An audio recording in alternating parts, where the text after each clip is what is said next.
बिस्मिल्लाहिर्रहमानिर्रहीम। अस्सलाम वालेकुम। आज की ताज़ा तरीन ख़बरों में आपको वेलकम करते हैं और हमारे पहले चैनल को सब्सक्राइब कर दीजिएगा, बेल आइकन प्रेस कर दीजिएगा ताकि नई सी अपडेट्स आप तक पहुंचती रहें।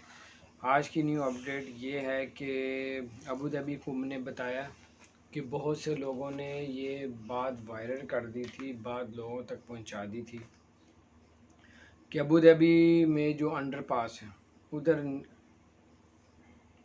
जितनी मर्ज़ी स्पीड कर लें गाड़ी की तो कोई मसला नहीं है, किसी किस्म का जुर्माना नहीं होगा, किसी किस्म का जो आपकी गाड़ी को जो है वो जुर्माना नहीं किया जाएगा। तो ये बातें बहुत ज़्यादा फैली और बहुत से लोगों ने जो अबू धाबी में जो अंडर पास है उसकी स्पीड बहुत ज़्यादा बढ़ा दी, तो उसमें जिन लोगों को जुर्माने भी हुए। तो जब अबू धाबी को ये चीज़ों का पता चला, अबू धाबी को मैंने बताया, उन्होंने कहा कि खबरदार, जितने भी अंडर पास हैं उसमें 80 से ऊपर की स्पीड नहीं होनी चाहिए, 80 से ऊपर की स्पीड नहीं होनी चाहिए।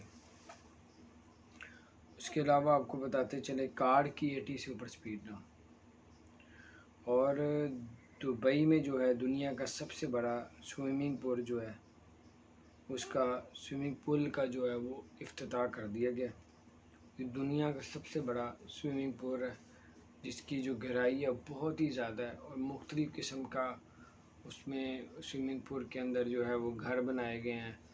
स्विमिंग पूल के नीचे जो है स्नूकर क्लब बनाया गया है।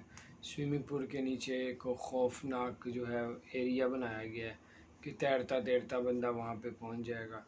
तो ये है कि इस में आप लोग दुबई आते हैं तो आप इसमें ज़रूर टूरिस्ट में इजाफ़ा होगा, बहुत आला, और वर्ल्ड बुक में इसका नाम आ चुका है गहराई की वजह से। अपना ख्याल रखें, चैनल को सब्सक्राइब नहीं किया तो सब्सक्राइब कर दें, बेल आइकन प्रेस कर दें ताकि